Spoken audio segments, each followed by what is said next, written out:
Hi and welcome. My name is Kelvin Cabrera from Dominican Republic, and I will talk a little bit about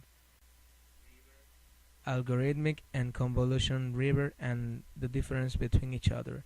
What we got here is a little track.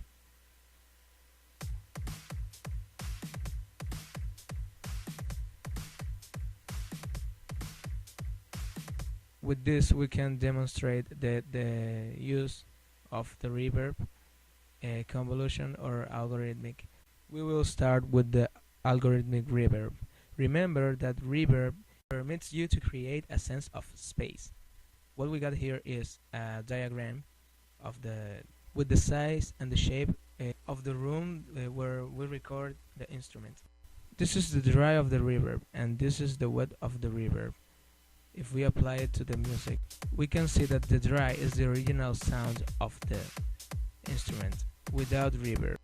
Let's take it down and take the wet up, and we can listen that the wet is how much reverb we have. So let's make a balance here. Another thing that we can consider in an algorithmic reverb is that we can set the shape of the room that we want to simulate.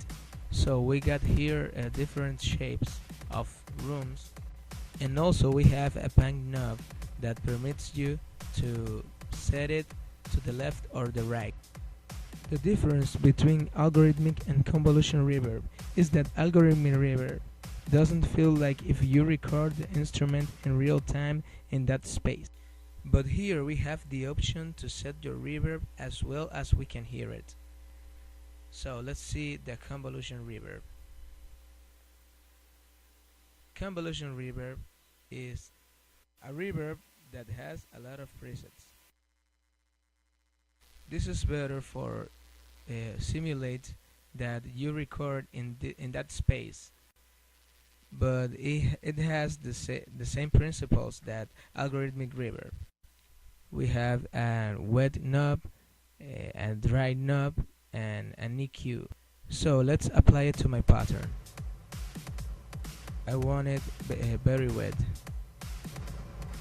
and let's take the dry a little bit down. Convolution reverbs use real sound samples, recorded from real rooms or modified but based on the real recordings in some cases, known as impulse responses. They produce this in magical ways, and all you really need to know is that they use multiple microphones to capture the acoustics of a room and produce an IR file for you. So you don't need to do any of that.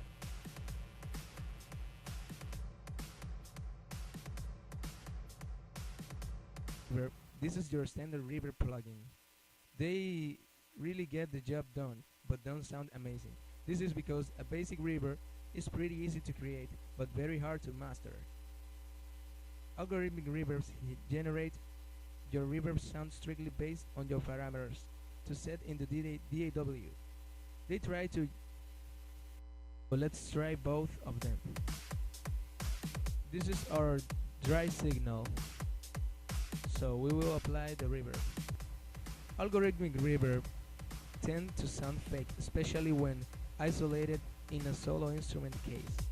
Convolution reverb is more like a kind of real plugin. As we can listen here, that's a big difference between each other. Alright, that's my presentation for you today.